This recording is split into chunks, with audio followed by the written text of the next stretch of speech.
नमस्कार दोस्तों, आज के वीडियो में बात करेंगे जो किसान आंदोलन के मद्देनजर किसान अगवा किसान यूनियन के नेताओं के द्वारा 26 जनवरी की गणतंत्र दिवस के अवसर पर होने वाली परेड में शामिल होने का जो ऐलान किया गया है उसके बारे में, और एनआईए नेशनल इन्वेस्टिगेशन एजेंसी की तरफ से जो किसान आंदोलन में अगवा नेताओं या किसान आंदोलन से जुड़े दूसरे लोगों को नोटिस भेजने का काम किया गया उसके बारे में। आप सब जानते हैं कि 3 काले कृषि कानूनों के खिलाफ अन्नदाता किसान का आंदोलन देश की राजधानी दिल्ली की सीमाओं पर चल रहा है, और इस आंदोलन के दौरान देश के अन्नदाता किसान ने हर एक संभव प्रयास केंद्र की निष्ठुर हो चुकी सरकार को अपना दुख दर्द तकलीफ बताने का किया, लेकिन केंद्र सरकार टस से मस आज तक नहीं हुई, बल्कि तारीख पे तारीख वार्ता के माध्यम से किसान अगवा नेताओं को आंदोलनरत अन्नदाता किसान को मिलती रही। और इसी बीच किसान अगवा नेताओं जत्थेबंदियों की तरफ से एक ऐलान किया गया कि जो 26 जनवरी को गणतंत्र दिवस के अवसर पर परेड की जाती है उसमें किसान आंदोलनरत किसान अपने ट्रैक्टरों के सहित शामिल होंगे, ताकि न केवल देश की आवाम को बल्कि विश्व के उन सभी लोगों को जो भारत के गणतंत्र से जुड़े हैं और भारत के गणतंत्र की तरफ लोकतंत्र की तरफ नजरें गड़ाए रखते हैं, उनको एक संदेश मिले कि कैसे देश में अन्नदाता किसान की अनदेखी, उसके हकों और अधिकारों पर कुठाराघात करने का लोकतांत्रिक व्यवस्था में एक चुनी हुई सरकार काम कर रही है। अन्नदाता किसान का यह ऐलान कि वो गणतंत्र दिवस की परेड में अपने ट्रैक्टरों सहित शामिल होगा, उसकी कैसी तैयारियां हैं और उसकी कैसी संभावित तस्वीर सामने उभर कर आ सकती है, जो किसान जत्थेबंदियों और किसान यूनियन की तरफ से पूरे देश में आह्वान किया गया, जो तैयारियां चल रही हैं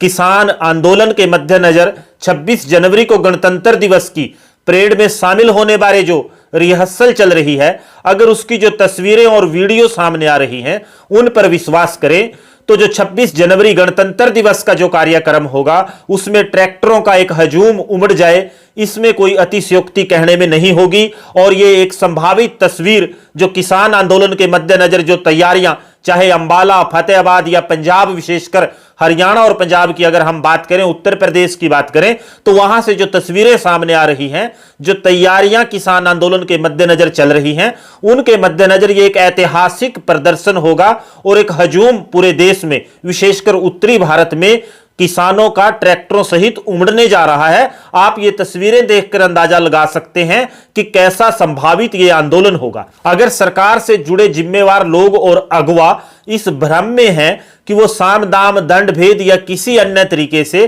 किसानों की जो जत्थेबंदियां तैयार हो रही है 26 जनवरी गणतंत्र दिवस की परेड में शामिल होने के लिए, उनको वो किसी तरीके से रोक सकती हैं, तो ये उनका एक कोरा भ्रम साबित होगा। इसके अलावा अगर जो सरकार और सरकार से जुड़े लोग इस भ्रम में हैं, इस विश्वास में हैं कि किसान जत्थेबंदियों के जो अगवा लोग हैं वो पूर्ण रूप से इस आंदोलन को कंट्रोल कर सकते हैं, तो यह भी सरकार और सरकार से जुड़े लोगों का एक भ्रम साबित होगा, क्योंकि यह आंदोलन अब जन आंदोलन बन चुका है और ऑटो मोड पर आ चुका है। जो एक बार ऐलान किसान आंदोलन में धरना स्थल से अगवा नेताओं के द्वारा किया जाता है तो उसको जो लोग संचालित करते हैं वो ऑटो मोड पर करते हैं। उनके द्वारा दिया गया आश्वासन, जिसका सीधे तौर पर उदाहरण जब हरियाणा के कैमला गांव में जो घटना हुई, जिसके संदर्भ में मुख्यमंत्री ने बार बार, हरियाणा मुख्यमंत्री ने कहा कि मेरे साथ जो वायदा किया गया था कि सांकेतिक विरोध प्रदर्शन होगा, उससे किसान यूनियनों से जुड़े लोग पीछे हट गए, क्योंकि आंदोलन ऑटो मोड पर आ चुका है।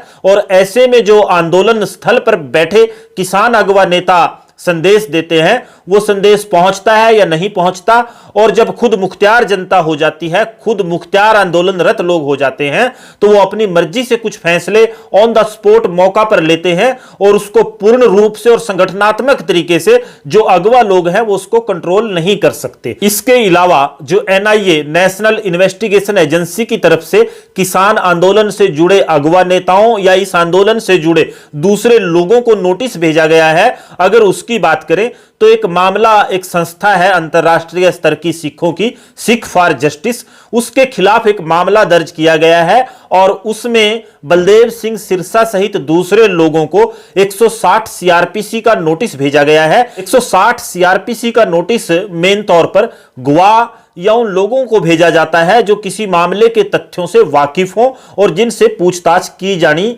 होती है। सरकार की तरफ से जो सूचना सामने आ रही है उसमें कहा गया है कि सिख फॉर जस्टिस खालिस्तान वाली एक्टिविटीज हैं उनसे जुड़ी हुई हैं और इसके संदर्भ में यह नोटिस भेजा गया है। आप सब जानते हैं कि जो सुप्रीम कोर्ट में सुनवाई हुई उसके दौरान भी जो केंद्र सरकार की तरफ से अटॉर्नी जनरल हैं उनकी तरफ से कहा गया था कि इस आंदोलन में खालिस्तान से जुड़े लोग शामिल हो चुके हैं, ऐसी सरकार के पास सूचना है और सुप्रीम कोर्ट ने एक एफिडेविट इस मामले में फाइल करने के लिए कहा था। इसको उसी कड़ी से जोड़कर अगर देखा जाए कि वहां एफिडेविट फाइल करना है तो कुछ लोगों को कुछ कार्रवाई अमल में लाकर दिखानी सुप्रीम कोर्ट में होगी। उसी संदर्भ में यह नोटिस अगर भेजा हुआ समझा जाए तो यह गलत नहीं होगा। सिख फॉर जस्टिस के खिलाफ पूरा मामला दर्ज क्या किया गया है और किन किन लोगों को नोटिस भेजा गया है और इस नोटिस की क्या कॉम्प्लिकेशंस हैं इसके बारे में बात करेंगे। लेकिन एक बात साफ तौर पर जाहिर है कि जहां एक तरफ मंत्री बात करने का काम कर रहे हैं, किसान अगुवाओं को बार बार मीटिंग के माध्यम से आंदोलन वापस लेने के लिए या कानूनों में संशोधन के माध्यम से समझाने बुझाने का प्रयास कर रहे हैं और बार बार दावा कर रहे हैं कि वार्ता के माध्यम से इस पूरे मामले का हल वो निकालने का प्रयास कर रहे हैं और हल निकालेंगे, वहीं दूसरी तरफ संतरी किसान आंदोलन से जुड़े अगुवा नेताओं को या किसान आंदोलन से जुड़े दूसरे लोगों को नोटिस भेजने का काम कर रहे हैं। यह अपने आप में एक विरोधाभास है, दुखद है और विडंबनात्मक है कि मंत्री बात कर रहे हैं और संतरी नोटिस भेज रहे हैं। इस पूरे मामले पर क्या यह मामला बन सकता है और क्या यह मामला है, अगले वीडियो में बात करेंगे। तब तक के लिए धन्यवाद। जय हिंद, जय किसान, जय भारत।